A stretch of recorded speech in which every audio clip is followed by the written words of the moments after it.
Bonjour chers internautes qui nous suivez sur e-Tourisme TV, la chaîne de l'information touristique. Vous êtes dans votre émission Parlons Tourisme. Aujourd'hui, nous avons un invité qu'on ne présente plus, Monsieur Madoukan. Bonjour. Bonjour Abdoulaye.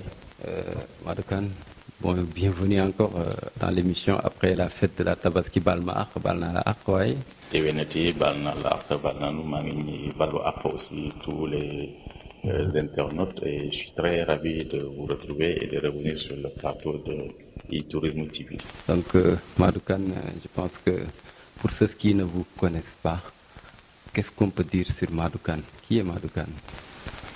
Oui, un passionné du tourisme, évoluant essentiellement au niveau de la formation, au niveau des universitaires où je suis dans pratiquement les filières touristiques comme enseignant. Je suis aussi le responsable du métier management des produits touristiques au niveau de l'ISEP de Thiès. Je suis vice-président du réseau africain des professionnels du tourisme et vice-président du réseau des universitaires du tourisme au niveau du Sénégal. Beaucoup de postes, M. Khan.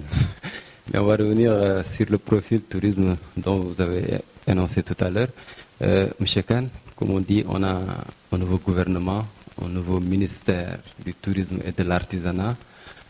Selon vous, quelles doivent être les priorités actuellement pour relancer le secteur touristique? Oui, vous savez, la nouveauté suscite énormément d'espoir pour le peuple sénégalais, mais essentiellement pour ce qui nous concerne, le secteur du tourisme. Nous avons un nouveau ministre. Vous voyez-vous que les priorités sont énormes. C'est à différents domaines, n'est-ce pas? Pour ce qui concerne la gouvernance du tourisme, je pense qu'il y a beaucoup à faire. Je pense qu'on va développer tout à l'heure, mais surtout au niveau de la mobilisation des différents acteurs, que ce soit les acteurs institutionnels, les privés, les acteurs privés qui constituent le moteur, n'est-ce pas, du tourisme, parce que c'est vrai, il faut avoir une bonne vision, et il faut avoir des professionnels, des acteurs aguerris, n'est-ce pas, qui sont en mesure en tout cas, de relever les défis, n'est-ce pas, du tourisme sénégalais, mais aussi mobiliser les universitaires, donc la recherche, tout ce qui est innovation, parce que la technologie est extrêmement importante à ce niveau-là. Mais nous avons un potentiel surtout qu'il faut valoriser, qu'on n'a pas suffisamment valorisé depuis que le tourisme a émergé au niveau du Sénégal. On est resté sur des produits basiques et il faut aussi, je pense, opérationnaliser les pôles touristiques, n'est-ce pas, qui nous permettent d'avoir un développement territorial et de diversifier les produits. Ce sont des axes qui paraissent importants. Mais je ne pourrais pas oublier, n'est-ce pas, la promotion du tourisme intérieur, donc domestique, un tourisme des Sénégalais ou bien un tourisme des Africains au niveau de produits adéquats en termes de tarifs, mais aussi en termes d'intérêt.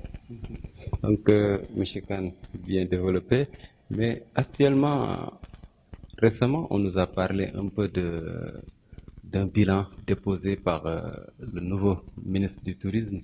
Quand on parle de bilan, je pense à ma connaissance, c'est quelque chose qu'on a fait. Donc, actuellement, est-ce qu'on peut parler de bilan? Oui, bon, c'est un débat sémantique de mots, de termes. Ce qui est important, c'est de faire l'état des lieux, de faire un diagnostic, n'est-ce pas, sur la marche du secteur, de voir ce qui ne marche pas, de voir aussi les acquis, de voir sur comment relancer l'activité, parce qu'il y a énormément d'attentes. Donc, c'est important que les gens s'asseyent pour voir qu'est-ce qui s'est passé et quelles sont les mesures à prendre. C'est pourquoi il y a beaucoup d'acteurs qui parlent d'assises ou bien de concertation, en tout cas sur le tourisme pour repartir sur de nouvelles bases. Je pense que c'est aussi important que les gens s'intéressent à ce secteur-là, se mobilisent et puissent surtout faire des propositions dans le sens de faire en sorte qu'on puisse franchir un palier pour le tourisme parce que c'est pas vraiment compliqué pour un pays comme le Sénégal qui bénéficie d'énormes atouts, mais aussi qui a des ressources humaines qui permettent vraiment de développer cet acteur-là qui est un pôle de développement économique prioritaire. Tout à l'heure, tu as parlé de pôle. C'est pas le même pôle, mais on a des pôles touristiques au Sénégal. Je pense qu'on en a 5 ou 6, 5 je pense, 6. Mais là, on ne sent pas vraiment de l'animation ou bien de ces pôles-là. Au niveau de ces pôles, à part Sali, et Sali c'est quelque chose qui existe déjà, hein, mais on ne sent pas beaucoup de mouvement dans ces pôles touristiques-là. Pourquoi pas aller vers la mise en tourisme de ces pôles-là, c'est-à-dire faire de sorte que chaque pôle ait sa spécificité, c'est-à-dire. Oui, c'est déjà bien de déterminer ces pôles parce que c'est axé sur des potentiels dans des territoires bien déterminés et qu'on puisse faire en sorte que chaque pôle puisse développer des fonctions différentes. Ça va toujours dans la diversification des produits touristiques en fonction des ressources qui existent sur place, que ce soit des ressources culturelles comme des ressources naturelles. Maintenant, il faut franchir un palier, c'est-à-dire la mise en tourisme de ces pôles qui devrait mobiliser les acteurs locaux dans ces pôles-là avec un certain encadrement de l'État et de ses structures, de ses démembrements, que ce soit la SPT ou bien la SAPCO, parce qu'on parle d'aménagement, on parle de pôle, il faut aménager les espaces qui sont à ces niveaux-là, il faut développer les attractions. Les attractions, ça doit être des attractions naturelles dont disposent ces différents pôles, mais aussi des attractions culturelles dont disposent ces différents pôles. Il y a des attractions qui existent déjà, il y a des attractions qu'il faut mettre en place et qui nécessitent des aménagements.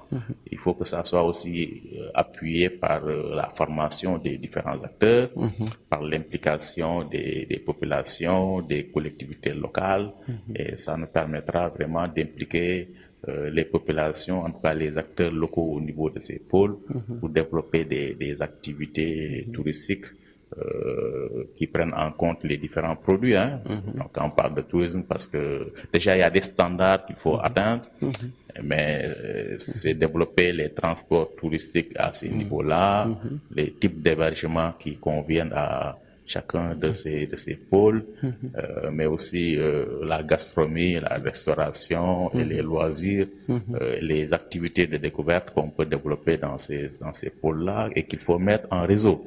Ça nous permettra véritablement d'avoir des activités touristiques, pas seulement que sur la côte, ce qui est le cas pour le moment, mais d'avoir des activités touristiques à Kédougou, à Matam, dans le Ferlo, en Casamance, dans la région de Thiès de façon générale, dans la région de Saint-Louis, avec chaque fois des offres qui sont complètement différentes, mais qui se complètent en termes d'offres touristiques. Donc ça permettra aussi d'avoir plus d'acteurs, n'est-ce pas, qui vont s'activer dans ces différents pôles-là et on pourrait véritablement penser à un développement touristique harmonieux et très diversifié en fonction des différents types de ressources qu'offre le Sénégal.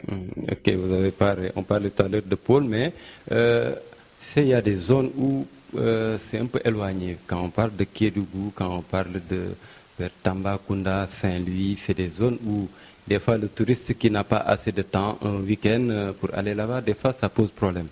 D'où peut-être l'importance d'impliquer notre compagnie aérienne Air Sénégal. Qu'est-ce que vous en pensez? Oui, vous voyez que rien qu'en ayant l'intention de développer ces pôles, ça attire d'autres activités économiques. Il faut des routes. Il faut que les pôles, les sites soient accessibles. Il y a un problème d'accessibilité géographique à prendre en compte, mais aussi d'accessibilité financière qui permet donc aux touristes de se déployer en amoindrissant un peu les frais. Et effectivement, c'est une opportunité, n'est-ce pas, pour Air Sénégal, en tout cas pour la compagnie nationale, de pouvoir faire des opérations dans ces différentes zones-là. Vous voyez que avec des tarifs, n'est-ce pas, étudiés.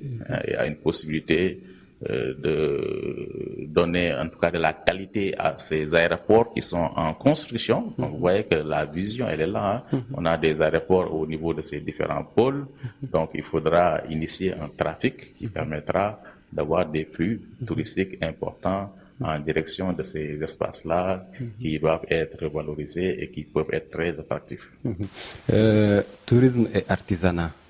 Euh, une combinaison qui sonne bien à l'oreille. Selon vous, quel profit pourrait en tirer tous ces deux secteurs qui sont étroitement liés? Oui, effectivement, parce que quand on parle de tourisme, on fait valoir aussi la production locale. À tout point de vue que ça soit. C'est pas seulement l'artisanat, mais c'est un domaine quand même qui s'articule très bien avec l'activité touristique, ce qui explique pourquoi on a ce ministère. Certains voudraient qu'on puisse avoir la culture au niveau de ce ministère aussi, ou bien ça perd aussi l'environnement. C'est des articulations qu'on peut toujours associer et même si c'est pas associé, le ministère en tourisme a pour mission en tout cas de faire en sorte qu'il y ait ce link-là entre le tourisme qui est une activité économique qui aura sa prégnance sur ces différents secteurs. Maintenant, pour ce qui concerne l'artisanat de façon générale, le tourisme est un levier extrêmement important qui peut porter l'artisanat vers le haut. Parce que quand les touristes viennent, ils ont souvent quand ils rentrent chez eux, ils ont comme souvenir des objets qu'ils ont artisanaux, donc qui reflètent la vie quotidienne de ces populations-là, qu'ils auront en souvenir. Voilà. Et nous savons tous que les villages d'artisanat au niveau du Sénégal, les principaux clients de ces villages, ce sont les touristes. Ce ne sont pas les nationaux, malheureusement, mais ce sont les touristes. Donc c'est extrêmement important et ça permet aussi d'innover un peu dans la production artisanale parce que généralement, on parle d'artisanat d'art quand il s'agit des villages d'artisanat, mais aussi souvent on parle d'art touristique parce que ce sont des reproductions parfois d'images anciennes, n'est-ce pas, qui reflètent la vie quotidienne de nos populations. Cette reproduction à large échelle, n'est-ce pas, permet à l'artisanat de se renouveler en plus, d'avoir une clientèle extrêmement importante, en tout cas parce que les touristes sont toujours fascinés par cette production-là. Mais ça demande aussi un peu plus d'innovation, un peu plus d'encadrement, que les villages d'artisanat soient beaucoup plus attractifs, un peu mieux organisés, qu'on puisse, au-delà des ateliers, avoir des espaces d'exposition, mais également des espaces de vente, n'est-ce pas, avec des prix quand même accessibles, étudiés, fixes, souvent des prix fixes. Je pense que c'est important.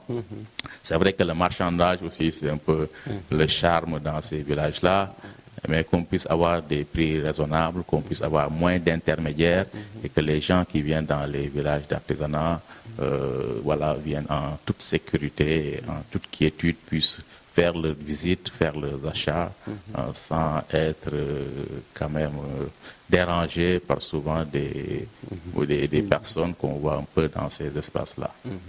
Vous êtes dans le côté du patrimoine. Là, on ne voit pas la valorisation de ce patrimoine culturel qu'on a chez nous, alors que ça peut constituer un produit touristique non négligeable, vu que les gens, surtout les touristes, vont de plus en plus vers la recherche de leur histoire. Et vous qui êtes dedans, qu'est-ce que vous pouvez dire là-dessus? Oui, on peut prendre pour exemple le premier pays touristique, c'est la France. C'est un tourisme essentiellement axé sur le patrimoine. Et vous voyez, généralement, quand en France, il y a de grands événements, le Tour de France cycliste, on montre tout le patrimoine français. Le patrimoine, c'est très vaste, parce que tout ce qui est culturel est patrimoine. Donc, ce qui est culturel est issu d'un héritage. Voilà, donc, c'est très vaste. Vous voyez, les Jeux olympiques aussi, on met en avant le patrimoine français. Donc, ça doit être le cas pour nous. C'est un modèle, en tout cas, qu'on peut bien pratiquer chez nous, surtout qu'on a un patrimoine aussi très riche, patrimoine matériel comme patrimoine immatériel, surtout le patrimoine immatériel. Et vous savez que le patrimoine immatériel est aussi très animé. C'est très animé et c'est des moments aussi de découvrir, hein, parce que le patrimoine n'est pas donné à n'importe qui. Hein. Il y a des aspects qui nécessitent une médiation, donc une interprétation intéressante. Mais aussi, vous voyez que ça tire aussi d'autres métiers. Donc, tout ce qui est guidage, tout ce qui est interprète, tout ce qui est implication des populations qui sont dépositaires de ces patrimoines pour qu'on puisse révéler ce patrimoine à des publics étrangers. Donc, nous avons des sites, beaucoup de sites historiques. Et ces sites, il faut les valoriser. Si vous voyez Mbahana, le site, des sites avec vraiment, ça peut être des sites religieux, ça peut être des sites issus du patrimoine colonial, ça peut être des sites qui sont issus de notre histoire, de notre proto-histoire, par exemple tout ce qui est mégalithes, hein, de Sine Gayenne ou bien ailleurs, hein, les mégalithes, donc les amas coquillés, les vestiges de villages serrés, tout ce qui est lié à la métallurgie, tout ce qui est lié à l'histoire de l'esclavage au niveau du Sénégal, n'est-ce pas, à la colonisation, mais aussi à nos grands royaumes, n'est-ce pas, à nos personnalités historiques, hein, à nos monuments, des mosquées, des églises. Hein, voilà. Donc, nous avons énormément de sites, des arbres sacrés, hein, nous avons énormément de sites à faire prévaloir. Et malheureusement, il n'y a pas encore un tourisme de patrimoine au niveau du Sénégal. Il n'y a pas encore un processus d'aménagement pertinent des sites. Hein, ouais, je pense au puits de Kalom, je pense au mausolée de Kochi Barma. Hein, il y a énormément de potentiel au niveau du Sénégal. Mais là, il faudra une synergie entre les acteurs professionnels du tourisme et les acteurs en charge du patrimoine, mais aussi les collectivités territoriales. Donc, parce que la mise en tourisme du patrimoine n'est pas très aisée. Hein. Il faudra non seulement préserver la ressource, savoir valoriser cette ressource et savoir mettre en tourisme cette ressource pour que le public, un public averti, puisse bénéficier de ce patrimoine. Un message pour ce nouveau gouvernement, pour valoriser ce secteur qui représente une manne financière et qui a beaucoup de potentialités, que ce soit dans l'emploi, que ce soit dans des opportunités. Selon vous, quel doit être ce message pour ce nouveau ministère ou bien ce nouveau gouvernement ancien? Oui, remobiliser les acteurs, tous les acteurs, et surtout impliquer les nationaux, parce que on sait que la belle époque du tourisme sénégalais, ça a été l'affaire un peu d'étrangers. Maintenant, c'est le moment que les Sénégalais s'investissent encore plus et qu'on puisse associer les chercheurs, les enseignants. Il y a beaucoup de travaux qui dorment dans les universités qui ne sont pas encore valorisés. Et qu'on sache que le secteur du tourisme, il n'y a pas un secteur beaucoup aussi transversal que le tourisme, n'est-ce pas, qui va mettre en musique tout ce qu'on veut. Hein. Ouais, c'est tellement énorme en termes de domaines pris en compte on a parlé tout à l'heure, tout ce qui est transport, et tout type de transport, hein, tout ce qui est hébergement, tout ce qui est lié à la restauration, tout ce qui est lié aux loisirs, tout ce qui est lié à nos ressources culturelles, tout ce qui est lié à nos ressources naturelles, tout ce qui est lié à nos infrastructures de communication, les ports, les aéroports, les routes. Hein. Vous voyez que voilà, la pêche, hein, les mines, on parle de géosites, de géotourisme. Hein. Le tourisme ne laisse en fait aucun secteur. Hein. Donc, c'est au ministère de tout mettre ça en musique, mais au profit des populations, parce que beaucoup d'emplois sont en vue pour les jeunes et qui de plus en plus sont formés dans différentes universités et instituts au niveau du Sénégal, mais qui ont du mal à trouver des emplois. Les aider à être entrepreneurs, parce que comme on l'a vu au niveau des pôles, dans chaque pôle, il y a des ressources qui n'existent pas dans d'autres. Il faut des personnes pour les valoriser. Donc l'entrepreneuriat touristique, en tout cas, a un bel avenir, on peut dire. pour nos jeunes, donc en termes d'emploi. Ouais, donc il y a énormément de métiers. On a des centaines de métiers dans le tourisme. Ouais, rien que le tourisme peut contribuer au développement, en tout cas, de notre pays avec véritablement des résultats extrêmement importants. Donc, c'est pas un secteur à négliger. Je pense qu'on a besoin de stabilité, on a besoin de mettre les gens passionnés qui ont les meilleurs profils, n'est-ce pas, pour la gestion du secteur touristique qui peut nous valoir énormément de satisfaction. Et je pense que le gouvernement saura entendre ce message-là et il y a de bonnes augures en tout cas pour le développement du secteur touristique, surtout après l'après-Covid où véritablement on doit changer de logiciel et permettre aux Sénégalais de découvrir leur pays, permettre aux Africains de découvrir notre beau pays. Monsieur Kane, votre dernier mot avant la fin de cette émission? Oui, le dernier mot, c'est un mot d'espoir. Hein. Nous pensons qu'il y a de belles perspectives pour notre secteur. Véritablement, il faut qu'on s'y mette, qu'on soit ensemble, qu'on cherche les priorités, qu'on cherche aussi à trouver des solutions et qu'on fasse en sorte que nos diplômés quand même intègrent l'activité touristique et surtout qu'on communique mieux sur le tourisme sénégalais. Et c'est pourquoi je vous félicite pour cette initiative-là qui met en lumière notre tourisme, nos atouts, nos différents sites, mais aussi les différents acteurs qui interviennent dans ce secteur-là avec beaucoup de satisfaction. Merci M. Kane pour avoir répondu à notre invitation. C'est toujours un plaisir de partager avec vous ce plateau parce que à chaque fois que vous venez sur ce plateau, il n'y a que des informations très utiles à l'endroit surtout des autorités en charge de ce secteur. Donc merci encore et nous vous donnons rendez-vous très bientôt. Chers internautes qui nous suivaient sur e-Tourisme TV, la chaîne de l'information touristique, c'était tout pour votre émission Parlons Tourisme. Nous vous donnons rendez-vous très bientôt.